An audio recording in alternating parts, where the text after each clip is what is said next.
A Victoria woman is once again taking the plunge in April, dipping in the ocean 30 times in 30 days for a good cause. Laura Thomas has raised more than $10,000 for a school in Africa with her dipping fundraisers. She's hoping people will pledge her $1 per dip, and as Tess shows us in this week's Vital People, it can make a pretty big difference. Laura Thompson loves cold water dipping. I love how it makes you feel very alive and invigorated. And these dips are raising money for a good cause. Laura will be plunging 30 times over 30 days in April to raise money for the Soweto Junior School. They really are very impoverished. They live in Kibera, which is the largest slum in Africa.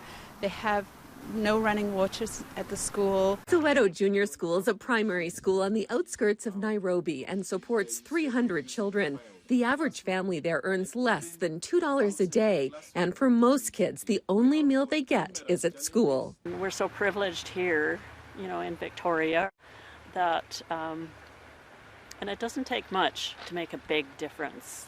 Sabina Lobenthal started the Support Soweto Junior School nonprofit 2 years ago to raise money for the school's meal program. I've got my own trials and tribulations being legally blind, but it gives me a purpose and it helps them.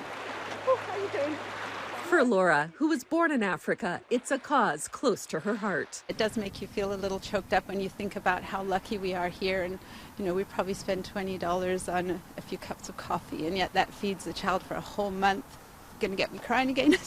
The nonprofit sends $500 a month to the school, and Sabina says Laura's Dipping for Dinners fundraiser will make a big difference. She is just amazing.